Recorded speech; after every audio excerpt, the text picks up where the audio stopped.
Do you want to know the perfect holiday gift to give that special tester in your life? Have you heard about the 70% problem when it comes to AI-assisted coding? And what does test coverage even mean? Find out in this episode of the Test Guild News Show for the week of December 15th. So grab your favorite cup of coffee or tea and let's do this. Just a heads up, this will be the last news show for 2024. Thank you everyone for your support. I'll be away celebrating the holidays and taking a long cruise celebrating my 25th wedding anniversary, so I'll be back mid-January. But before we get into it, if you haven't already, let's end the year strong by subscribing to our Test Guild LinkedIn News Show newsletter that I'll have a link for down below to never miss another episode in the new year. All right, and also don't forget to get the lowest price of the season to check out Automation Guild 2025, our 9th annual online conference dedicated to helping you succeed in creating all things automation awesomeness. It's the perfect gift for that special automation tester in your life. We also offer bulk discounts if you have an education budget that's use it or lose it that most people do at the end of the year. And this is a great time to grab your ticket now and accelerate your 2025 automation efforts and start your year strong. Don't miss out. Register now using the link down below and hope to see you there. All right, so what is the 70% problem? Let's check it out. So a new analysis by Adi Osmani, an engineering leader at Google, reveals a significant disconnect between AI-powered software development speeds and actual product quality. And despite developers reporting increased productivity with AI coding tools like GitHub Copilot, Cursor, and Klein, the investigation finds that software quality isn't showing corresponding improvements. The report identifies what researchers call the 70% problem. AI tools can rapidly generate initial code, but struggles with the crucial final 30% needed for production-ready software. And this includes handling edge cases, error management, and maintaining code stability. And I think this study highlights a particular concern for testing teams, as an AI-generated code often lacks robust error handling and comprehensive test coverage, so senior developers were observed spending significant time refactoring AI suggestions and strengthening type definitions, steps that junior developers frequently missed. And the article also points out that AI tools are creating a new category of testing challenges. Teams using AI for rapid prototyping often produce what's termed house of card code, applications that work during demos but fail under real-world conditions. Common issues include confusing error messages, overlooked edge cases, and accessibility problems. The investigation found that successful teams are implementing a trust but verify approach, combining AI-generated code with rigorous manual review processes and automated testing of edge cases.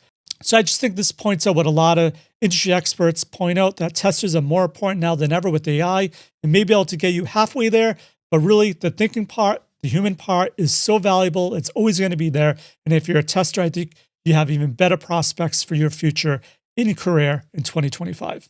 If you have anything to do with Cypress, you want to listen to this next announcement. It's by Sebastian, who wrote on LinkedIn that they just released a new version of 1.40 of the Cypress AJV schema validation plugin. The plugin, which is open source, simplifies API testing for validating API responses against JSON schemas, Swagger documents, and open API specifications. It leverages an AJV JSON schema validator known for its speed and reliability, and the tool integrates seamlessly with other popular Cypress plugins. So if you're doing anything with Cypress or API testing and you need to know about this plugin, definitely a worthwhile plugin to check out to see if it can enhance your API testing workflows. All right, Kristen Giacovoni just released a new article as well, and it's all about what does test coverage mean. So in this recent blog post, Kristen goes over the complexities behind test coverage and its implications for software quality assurance are thoroughly examined. And in this post, it delineates test coverage as the measure of how much of a system's functionality is exercised by test in place, and emphasizes that while high test coverage can indicate thorough testing, it does not necessarily ensure product quality or defect-free software. The article outlines various methods for measuring test coverage, such as code coverage, requirement coverage, risk coverage, and others, each providing different insights into the software testing status. It highlights the common misconception of 100% test coverage guarantees zero bugs, clarifying that it instead reflects the thoroughness of the test executed against documented requirements or code paths. So as software testers, you have to understand that test coverage is a tool to assess the breadth, not the depth of testing, it should be used alongside other quality metrics that Kristen points out to ensure comprehensive software assessments. You can learn more about this using the link down below. Also on LinkedIn, as I was scrolling, I found a new package I haven't heard of before that I think is kind of unique for a test case that a lot of people struggle with. And it's a new NPM package, Temp Disposable Email, released by Parasent. This package offers an efficient solution for managing temporary email accounts, specifically designed for streamlining email-based workflows such as account signups, password resets, and email verifications. So Temp Disposable Email enables testers to create unique disposable email addresses with ease, retrieve and verify email content, and automatically clean up accounts post-testing. Notably, the package integrates seamlessly with popular testing tools like Playwright, Cypress, and Node.js, so making it a versatile addition to your test suites. It supports both ES modules and CommonJS, ensuring compatibility across various project setups, and some key features include configurable polling for retrieving emails, the ability to extract email content for validation, and automated cleanup processes to maintain a really tidy testing environment. Really cool solution. You definitely should check out if you're doing anything with email testing. All right, and follow the money or acquisition news. We have SmartBear has acquired QMetry to enhance test management solutions. So if you don't know, QMetry is known for its test management solutions. This acquisition is poised to expand SmartBear's portfolio. SmartBear has acquired a bunch of other companies, and so they now have really extensive end-to-end kind of testing solution. And they're integrating QMetry's offerings to provide comprehensive test management capabilities to their users. So the reason why I bring this up is for some reason, the past month or so, more and more testing companies have been bringing out new test management solutions for their portfolio. So obviously it's an area of need within the community. So it's just something to keep your eye on if you're struggling with test management.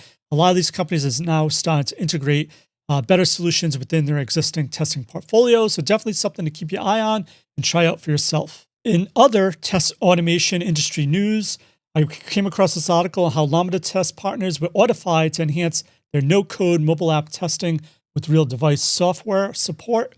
So LambdaTest has announced a strategic partnership with Autify to augment its no-code mobile app testing platform by introducing real device testing capabilities. And this collaboration aims to enhance testing processes by allowing users to perform more accurate and reliable tests on real devices, providing an essential tool for testers to emulate genuine user experiences more effectively. I first learned about Autify this year, and I'm really excited to have them as one of our sponsors for Automation Guild. And they have a really cool no-code testing functionality. So I think it's a really good fit between the two. Clearly, another growing trend that we're seeing going into 2025 is the growth of Playwright and other companies starting to leverage Playwright themselves.